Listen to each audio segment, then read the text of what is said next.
봉독해드린 사무엘하 6장 10절 11절 말씀을 본문으로 해서 돌아오는 언약궤라고 하는 제목의 말씀으로 같이 은혜를 나누겠습니다. 여러분이 언약궤라고 하는 물건이 가진 중요성에 대하여 우리는 출애굽기를 공부하면서 잘 배웠습니다. 이 언약궤는 하나님께서 모세에게 짓도록 명령하신 성막의 가장 중요한 중심부에 위치한 지성소, The most holy place, 가장 거룩한 장소인 이 지성소에 위치한 가구로서 하나님의 임재를 상징하는 그런 퍼니처리였습니다. 성막에 들어가게 되면 유다 지파를 향하여 동쪽으로 난 하나뿐인 문, 이 문은 구원으로 들어가는 문이 유다 지파에서 오신 예수 그리스도 한 분뿐이라는 걸 우리에게 소개해 주고 있었고요. 예수님의 십자가를 의미하는 번제단과 그 다음 그리스도의 보혈과 하나님의 말씀으로 우리가 씻김 받아야만 하나님과의 교제 현장으로 들어갈 수 있음을 보여주는 물두멍, 그리고 지상교회에서의 신자의 삶을 보여주는 성소, 그 성소 안에 있는 세 개의 퍼니처, 그것은 지상교회 안에서 성도들이 누리는 축복이 무엇인지를 우리에게 보여주는 것들이었습니다.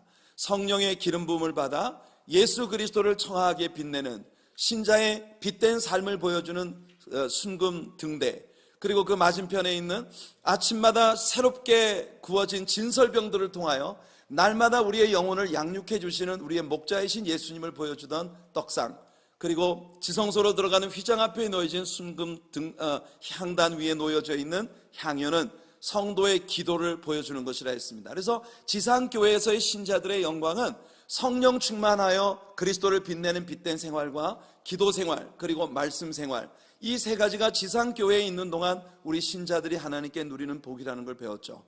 이 지성소와 성소 사이를 가로막고 있는 휘장을 지나면 그 안에는 시카이나 글로리, 하나님이 그곳에 계시다고 하는 걸 눈으로 볼 수 있는 visible glory, 하나님이 그곳에 임재해 계시다고 하는 것을 눈으로 볼 수 있는 그 시카이나, 하나님의 임재의 영광을 보여주는 빛이 연기처럼 자욱하게 조용하게 그 공간을 비추고 있었던 곳입니다. 그곳이 바로 언약궤라고 하는 이 퍼니처리 있었던 것이죠. 언약궤 속에는 예수 그리스도를 상징하는 세 가지 물건이 들어있었습니다. 첫째는 아론의 쌍난 지팡이. 아론의 쌍난 지팡이는 예수 그리스도가 우리의 영원한 제사장이시라는 걸 보여주고 있었고, 또 십계명의 두 돌파는 그가 우리를 통치하시는 왕이심을 보여주고 있었으며, 만나 한 오멜이 들어있는 항아리 하나는 예수님이 바로 우리의 목자가 되어 우리를 양육하여 주시는 분이라고 하는 걸 보여주는 의미가 있다고 했습니다.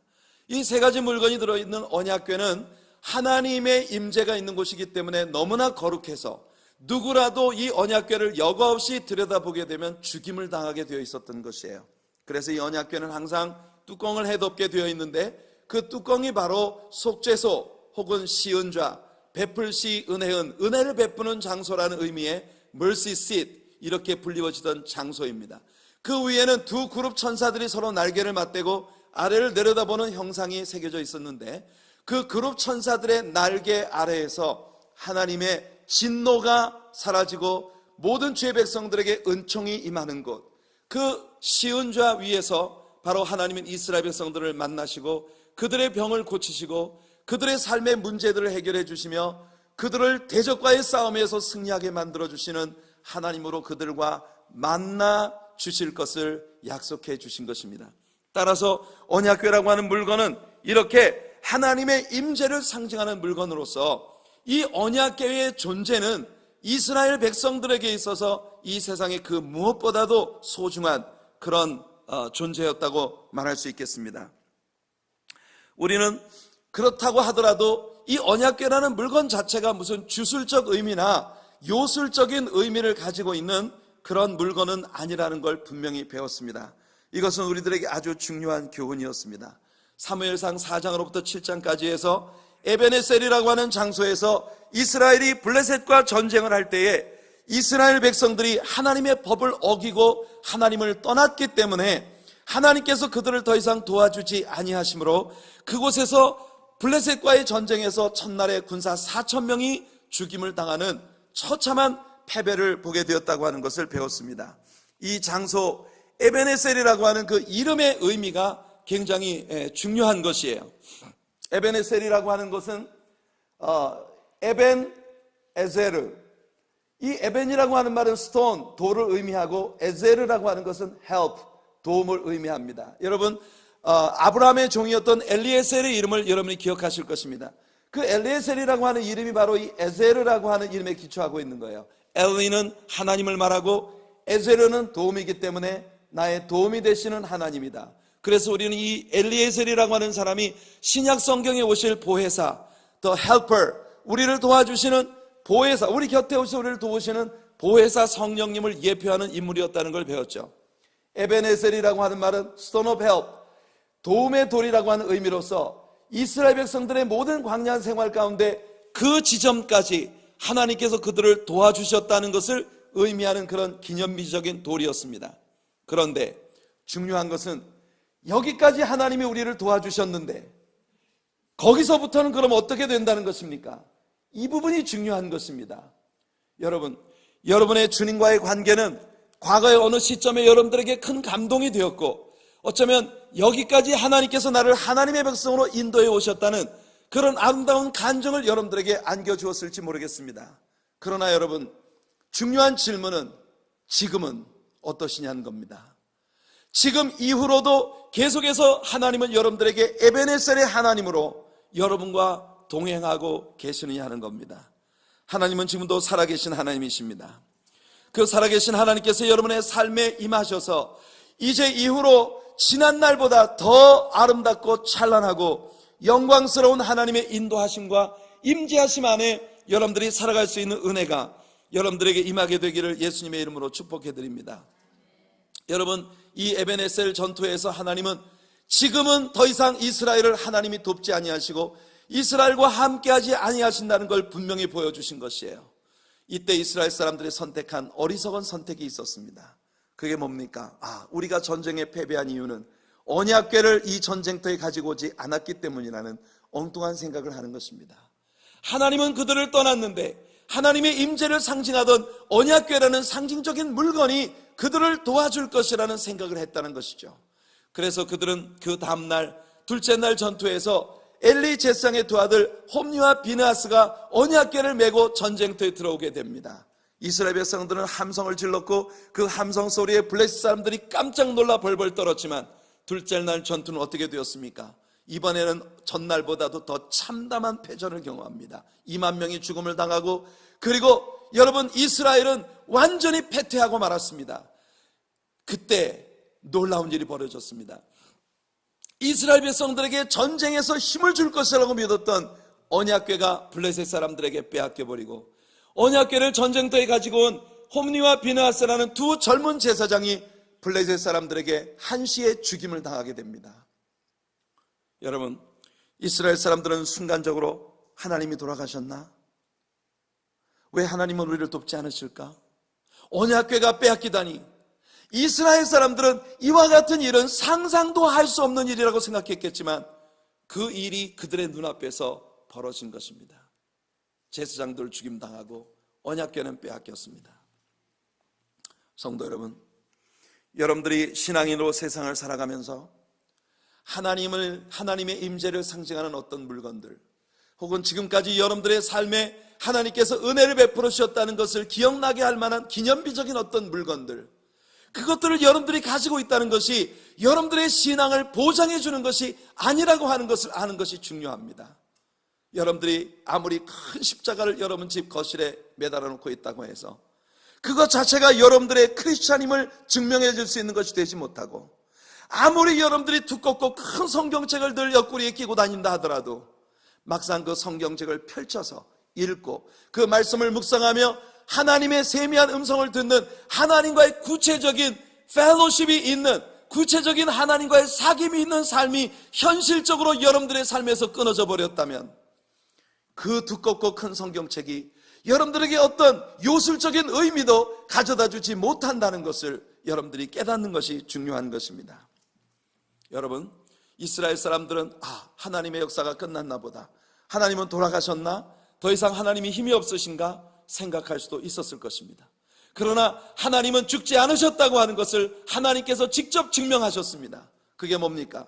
블레셋 사람들에게 빼앗긴 언약궤를 아스돗 사람들이 아스돗의 다곤 신전에 가져다 두었습니다. 이 무식한 사람들이 이것이 신적인 물건이니까 그들이 섬기는 우상과 거의 동일한 물건이겠지 싶어서 다곤 신상이 있는 그들의 신전 안에 언약궤를 가져다 둔 겁니다. 야, 이제 우리는 다곤 신도 있고 여호와의 궤도 빼앗아 왔으니 우리는 큰 복을 받겠지. 이게 웬일입니까? 다음날 아침에 제사장에 들어가 보니 다곤 신상이 여호와의 언약궤 앞에 푹 엎어져서 절을 하고 있는 모습이 보입니다.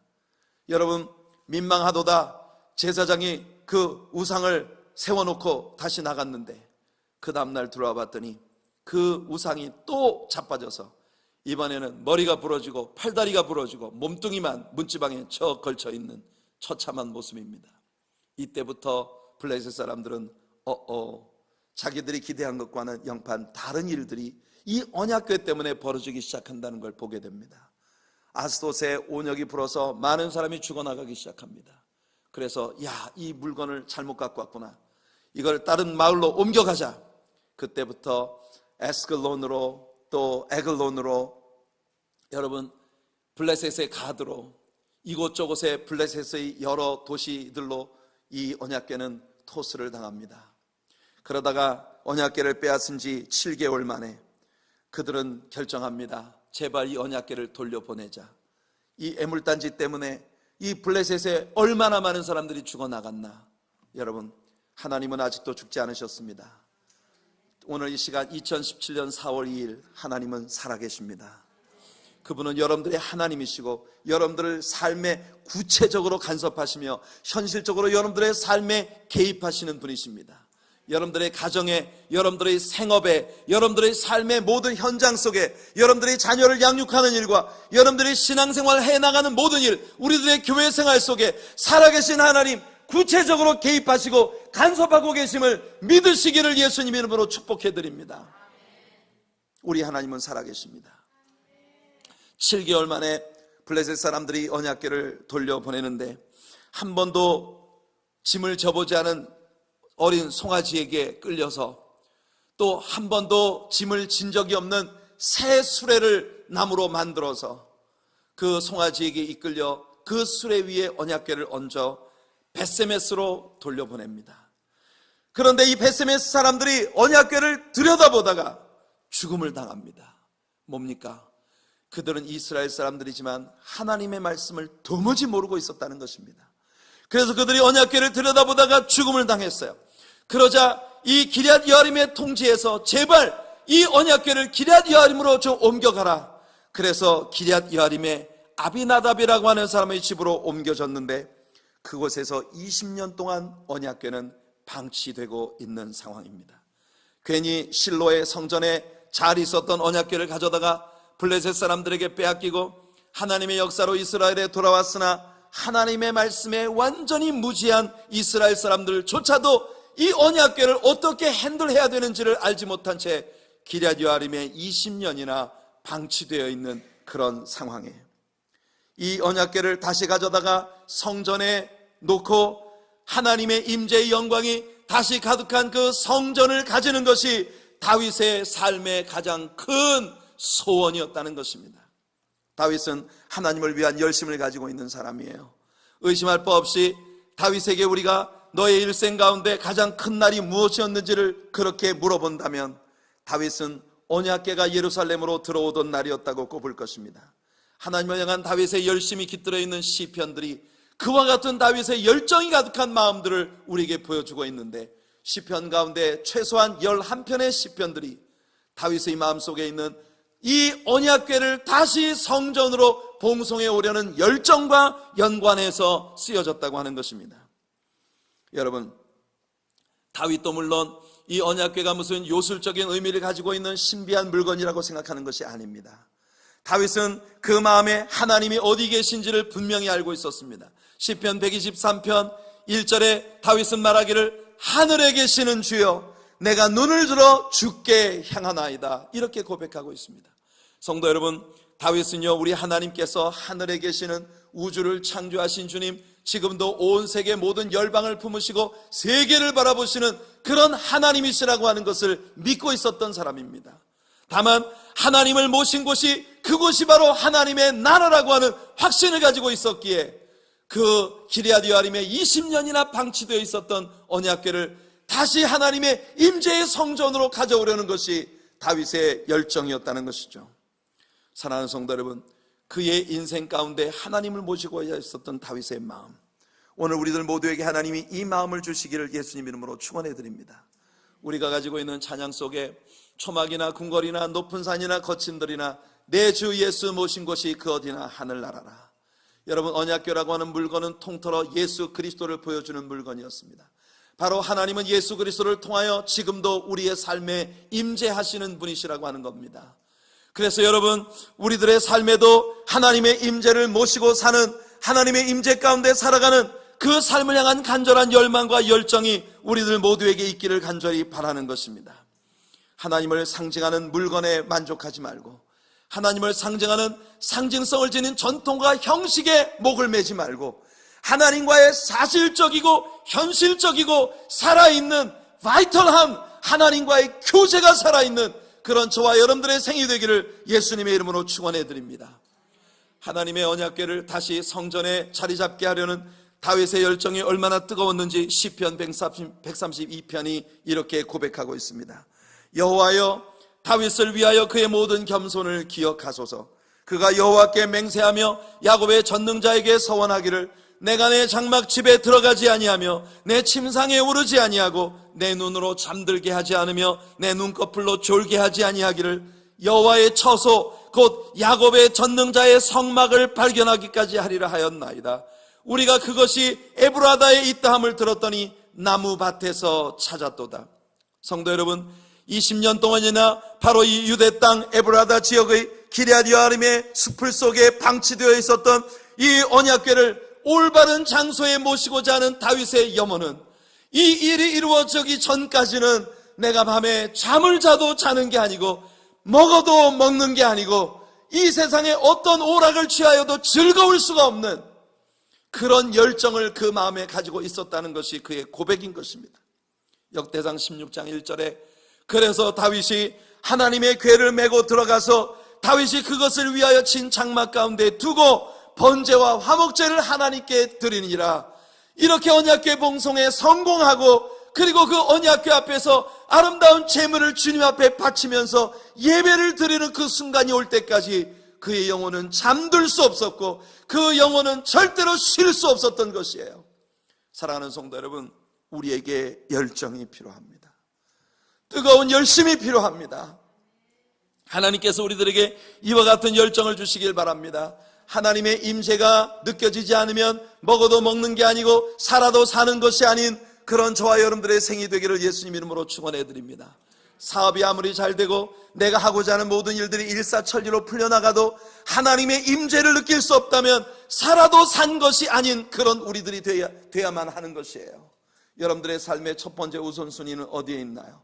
여러분들의 삶의 첫 번째 우선순위는 여러분들의 생의 모든 현장 가운데 하나님이 여러분과 동행하고 계시다고 하는 걸 사실적으로 느낄 수 있는 것, 거기에 모든 것을 거는 여러분들의 생이 되기를 예수님의 이름으로 축복해 드립니다. 이렇게 애타는 소원을 가지고 언약궤를 예루살렘으로 봉송해 오는데 첫 번째 시도에서 다윗은 완전히 실패하고 맙니다. 이것이 오늘 우리가 펼쳐놓은 사무엘하 6장의 내용입니다. 이 실패를 경험하고 난 후에 다윗은 자신의 잘못이 무엇인지를 하나하나 고치고 비로소 하나님의 언약궤를 예루살렘으로 모셔오는 데 성공한 것이에요. 고쳐야 합니다. 바뀌어야 합니다. 우리의 삶이 바로 되어야 합니다. 우리의 삶이 바로 되어야 합니다. 그렇게 되기 전까지는 그 무엇도 이 중요한 것을 대체할 수가 없는 것이에요. 다윗은 그 모든 것들을 고치고 하나님과 함께하는 삶의 축복을 누리게 됩니다. 먼저 다윗이 1차 시도에서 무엇 때문에 처절한 패배를 할 수밖에 없었는지 우리가 하나님의 말씀 속에서 이 장면을 알아보기 원하는데, 다윗이 실패의 이유를 정확히 알려면 오늘 사무엘 하서뿐만 아니라 역대상 13장, 15장, 16장 말씀을 참조하셔야 합니다. 왜냐하면 이 말씀들 속에 다윗이 1차 시도에서 처절하게 패배할 수밖에, 실패할 수밖에 없었던 연유들이 무엇인지를 우리에게 영적으로 깊이 보여주고 있기 때문이에요. 다윗의 첫 번째 실수는 역대상 13장에서 발견됩니다. 제가 1절부터 4절까지 말씀을 읽어드리죠. 다윗이 천부장과 백부장 곧 모든 지휘관과 더불어 의논하고 다윗이 이스라엘을 온 회중에게 이르되 만일 너희가 좋게 여기고 또 우리 하나님 여호와께로 말미암았으면 우리가 이스라엘 온 땅에 남아있는 우리 형제와 또 초원이 딸린 성읍에 사는 제사장과 레위 사람에게 전령을 보내 그들을 우리에게로 모이게 하고 우리가 우리 하나님의 궤를 우리에게로 옮겨오자. 사울 때에는 우리가 궤 앞에서 묻지 아니하였느니라 하매 뭇 백성의 눈이 이 일을 좋게 여김으로 온 회중이 그대로 행하겠다 한지라. 성도 여러분, 이 말씀 속에 나타난 다윗의 실수가 무엇입니까? 다윗은 이 중요한 영적인 일을 함에 있어 하나님과 의논하지 아니하고 사람들을 불러놓고 사람들의 마음을 사려는 정치적인 제스처를 취하는 것으로 이 일을 시작했다는 것입니다. 여러분, 지금까지 우리가 다윗에 대해서 공부해오며 그의 삶의 가장 아름다운 점이 무엇이라고 했습니까? 그는 매사매사에 하나님께 묻고 기도로 모든 것을 시작했던 사람입니다. 망명지 시글락에서 생긴 이 기막힌 사건을 풀어갈 때 여러분, 그는요 장군들에게 애걸복걸하지 않고 사람들과 의논하지 않고 오직 마음을 하나님께 드려서 기도하고 하나님의 음성을 듣고 하나님께로부터 모든 실마리를 풀어가는 모습을 우리에게 보여주었습니다. 사울 왕에게 사냥을 당하며 10년여의 세월을 산중과 암열에 유리하던 모든 날들 동안 그의 삶에 되어지는 모든 일들을 그는 하나님께 묻고 결정하는 그런 사람이었던 것입니다. 그런데 이 다윗의 마음속에 일생의 수건이었던 이 엄청난 영적인 일을 시작하면서 어처구니 없게도 다윗은 하나님과 의논하지 아니하고 사람들을 모아놓고 정치적인 제스처를 취하고 있다는 것입니다. 하나님의 일을 정치적인 일로 바꿀 때 사람은 한없이 유치해지는 것이에요. 오늘 제가 읽어드린 말씀 속에서 다윗은 아주 유치한 이야기를 합니다. 그는 언약궤를 가져오는 것이 하나님께 영광을 돌리기 위함이라는 것을 잠시 잊어버린 듯 싶습니다. 오늘 주경배의 찬양대가 하나님 앞에 찬양한 것처럼 To God be the glory, to God be the glory for the things He has done. 하나님께서 우리를 향해 행하신 그 모든 일들을 인하여 오직 하나님께만 영광을 돌리는 것, 그것이 다윗의 매력이었는데 갑자기 다윗은 이 영적인 일을 하나님의 영광을 위해 행하는 것이 아니라 정치적으로 사람들의 마음을 자기에게 모으려는 것으로 사용하고 있는 모습을 우리에게 보입니다. 여러분, 언약궤를 가져오는 일로 인기를 끌어 사람들을 자신의 통솔 아래 집어넣으려는 정치적 목적으로 이 일을 이용하려는 그런 의도가 여기 보입니다. 제가 여러분들에게 읽어드린 말씀 가운데 3절을 보시면 정말 쓸데없는 소리를 다윗이 하고 있는 모습을 봅니다. 우리가 우리 하나님의 궤를 우리에게로 옮겨오자. 사울 때에는 우리가 궤 앞에서 묻지 아니하였느니라. 이 소리를 왜 합니까? 여러분, 이 말씀 속에 숨겨져 있는 다윗의 의도가 보이지 않습니까, 여러분? 다윗이 이 말을 하는 이유는 뭐냐? 은근히 전 왕이었던 사울과 자신을 비교하는 것이에요. 그러면서 이스라엘 백성들로 하여금 여러분, 그들이 언약궤를 가져오는 이 일로 인하여 다윗에게 전 왕 사울은 믿음이 형편없는 자였는데 다윗은 믿음으로 모든 일을 하는구나. 여러분, 이 일을 이용해서 다윗은 정치적으로 인기를 끌려고 하는 그런 의도를 여기에 감추고 있는 것입니다. 성도 여러분, 얼마나 유치한 일입니까? 사람이 하나님의 일을 은혜로 하지 않고 정치적인 관점에서 접근을 하면 모두 유치해집니다. 모든 일들을 사사건건 나와 다른 사람과 비교하기 시작하고 그러면서 우월감에 빠져서 자신의 우월감으로 남을 함부로 정죄하고 비평하고 판단하는 이와 같은 일들을 하기 시작하는 것이죠. 이렇게 되면 사람은 병들기 시작하는 것입니다. 하나님은 이런 일을 기뻐하지 않으신 것이에요. 여러분 생각해 보세요. 사울의 딸 미갈이 다윗이 언약궤를 예루살렘으로 가지고 오는 일에 그렇게 뒤틀린 마음을 가지고 왜곡된 시각으로 다윗을 바라보았던 이유에 오늘 다윗이 한 이 말이 분명히 작용했을지도 모른다는 그런 의심을 우리 충분히 가질 수 있지 않겠습니까? 생각해 보세요. 사울의 딸 미갈이 다윗의 이 말을 어떻게 생각했겠는가? 너 잘났어. 그렇게 우리 아버지는 찍어 누르고 너 잘났다 이거지. 다윗이 언약궤가 봉송되는 날 속옷이 드러나는 줄도 모르고 덩실덩실 춤을 추는 모습은 미갈의 마음속에는 굉장히 안이 꼽고 치사하게 보였을지도 모르는 일입니다. 성도 여러분, 이래서 사람은 원수를 만들게 되는 것이에요. 여러분, 우리는 다윗을 통해 배워야 합니다. 하나님의 일은 하나님의 방법으로 행해야 합니다.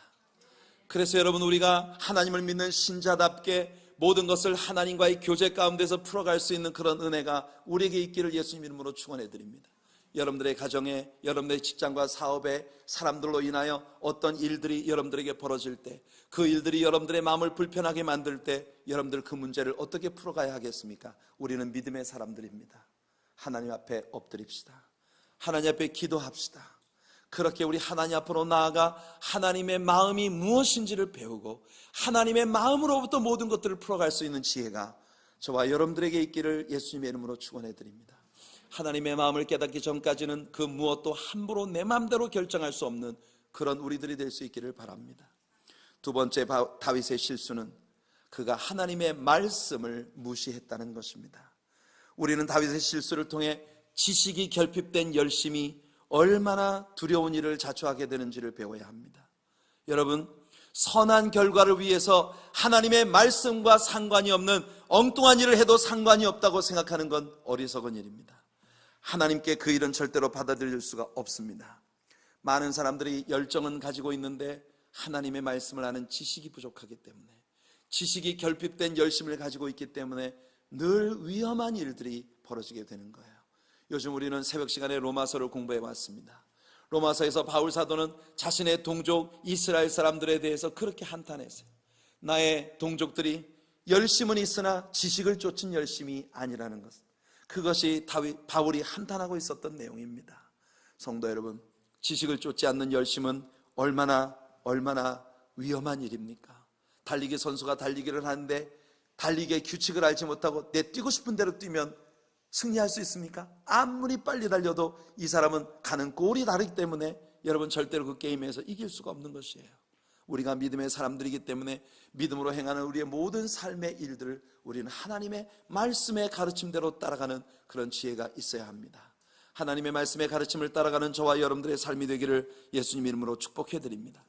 많은 사람들이 과정이야 어떻든 결과만 좋으면 된다는 생각을 하고 있죠. 뭐로 가도 서울만 가면 된다. 우리 한국의 어른들이 옛날 하던 그 말처럼 신앙생활에도 뭐로 가도 서울만 가면 된다고 생각하는 것이 많은 경우 신자들의 모습입니다. 여러분, 목적은 좋아도 방법이 잘못되었을 때 그 일이 얼마나 불행한 결과를 낳게 되는지 우리에게 교과서가 되었던 인물이 있었죠. 창세기를 공부할 때 야곱이 바로 그런 사람이었습니다. 야곱의 마음속에 있는 열정은 누구도 따라갈 수 없었어요. 그러나 그 열정은 하나님의 말씀을 쫓은 열정이 아니었습니다. 하나님의 방법을 따라가는 열정이 아니었습니다. 그렇기 때문에 야곱은 혹독한 시련을 견디며 엄청난 연단을 겪어야만 했던 것이에요. 그가 태어나기 전부터 벌써 하나님은 야곱이 에서보다 하나님의 사랑을 받고 상속자가 될 것이라는 그런 언약을 받은 사람인데 구태여 그의 잔꾀를 부려서 그는 하나님의 축복의 길을 어렵게 가야만 했던 그런 인물이었던 것이에요. 성도 여러분, 다윗은 언약궤를 옮기는 데 있어서 3만 명이나 되는 사람을 차출해서 뻑적지근하게 법석을 떨었습니다. 그럴 필요 없었습니다. 언약궤를 옮기기 위해서 수레를 만들 일이 아닙니다. 그러나 다윗은 새 수레를 만들었습니다. 그리고 짐을 지우지 않은 새 송아지를 그 수레를 끌게 하는데 사용했겠죠. 다윗은 언약궤를 옮기는 방법을 누구에게 배우고 있는 것입니까? 엉뚱하게도 하나님의 말씀으로부터 배우지 않고 블레셋 사람들에게서 언약궤를 옮기는 방법을 배우고 있는 것이에요.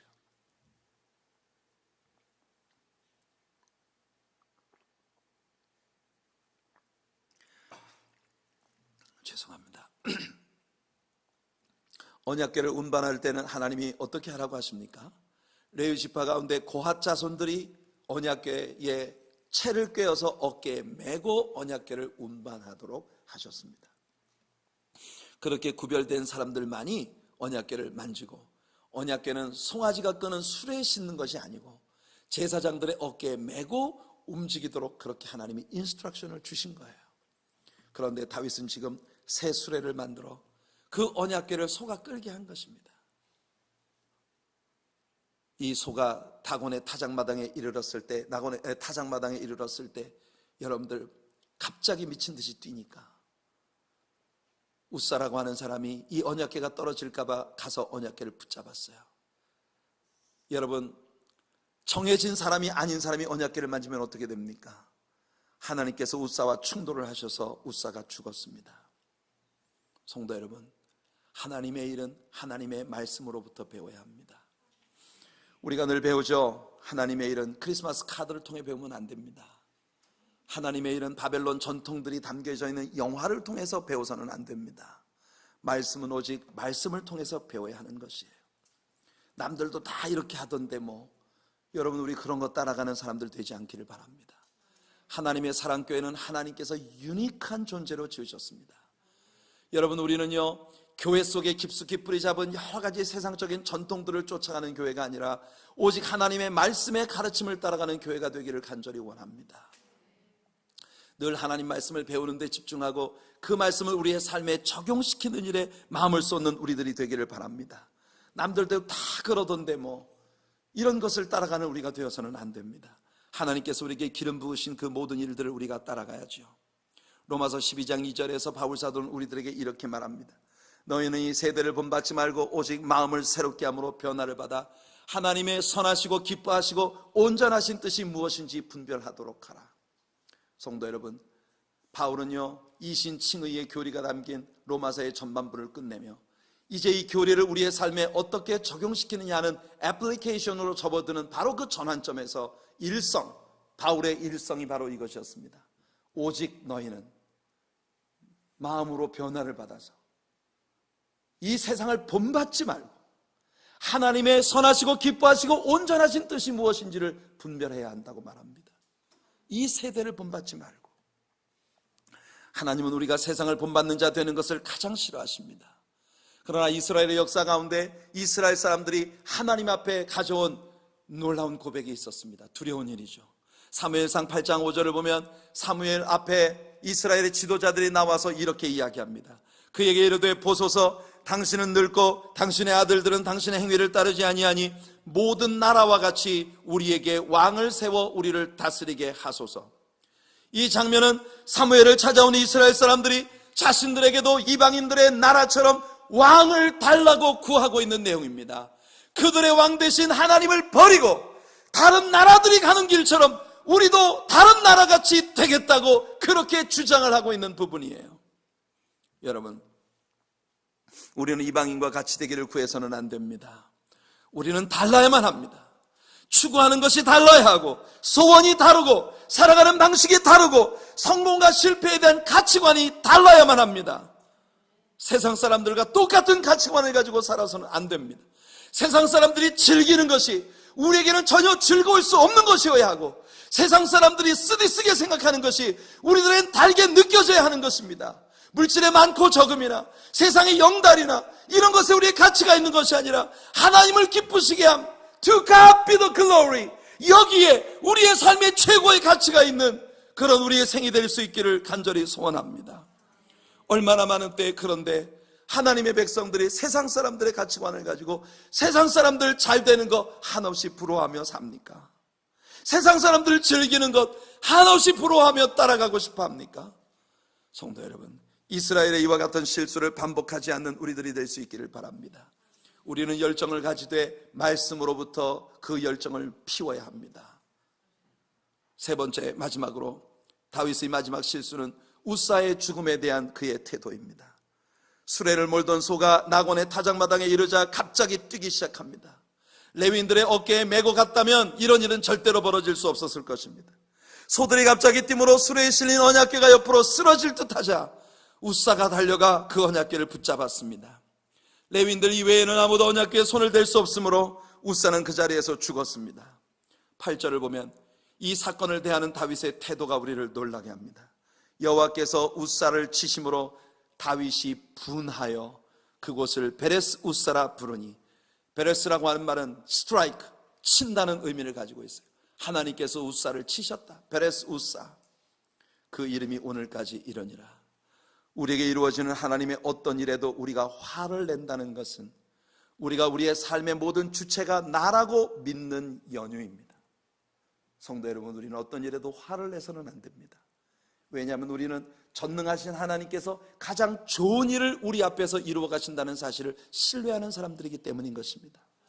여러분의 사업에서 갑자기 기대하지 않았던 어려운 장애가 여러분들 앞을 가로막고 서 있나요?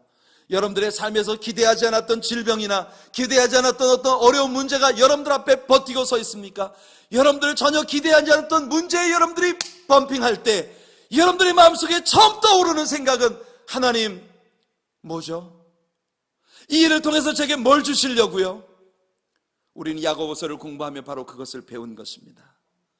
여러분, 우사가 죽음을 당하자 다윗이 성질을 부리면서 다 때려치워 다윗은 갑자기 열정을 가지고 하려던 모든 일들을 포기해버리고 맙니다. 그리고는 화가 나서 궁궐로 들어가 버렸겠죠. 그런데 여러분, 그곳에 들어가 잠잠히 생각하며 다윗이 얻은 교훈이 있습니다. 우사가 죽자 이 언약궤를 예루살렘으로 가져가는 대신 오베데돔의 집으로 옮겨갔는데, 이 언약궤가 오베데돔의 집에 들어갔을 때, 여러분, 이 오베데돔은요, 우리 본문에는 가드 사람이라고 되어 있습니다만 이는 그가 옛 가드 지역에 살고 있었던 사람이기 때문에 붙여진 별명입니다. 역대상 16장 4절을 보면 이 오베데돔은 바로 레위 지파 고라 자손인 것입니다. 다윗은요, 이 일련의 실수들이 지나고 난 후 고라 자손 레위 지파의 오베데돔의 집에서 하나님의 언약궤가 그 집에 큰 복을 끼치는 것을 보며 하나님 앞에 자신의 잘못들을 깨우치기 시작한 것입니다. 내가 하나님의 일을 인간적인 방법으로 행했구나. 하나님의 일을 내가 따라가지 말아야 할 블레셋 사람들의 모델을 보고 따라갔었구나. 그래서 다윗은 즉시 하나님 앞에 회개합니다. 역시 여러분, 다윗은요, 회개하기에 빠른 사람이에요. 이것이 또한 그의 매력 중에 하나가 아니겠습니까? 그렇게 하나님께 회개하고 난 다음 다윗은 놀라운 성공을 거두는 것이에요. 마침내 언약궤를 예루살렘으로 옮기는데 성공한 것입니다. 다시 말씀드립니다만 이 세상 어디든 하나님을 모신 그 자리가 바로 천국입니다. 하나님이 어떻게 우리 가운데 임재하실 수 있나요? 언약궤가 보여주고 있는 진리 그대로 예수 그리스도의 중보로만 우리는 하나님의 임재 가운데 살 수 있는 것입니다.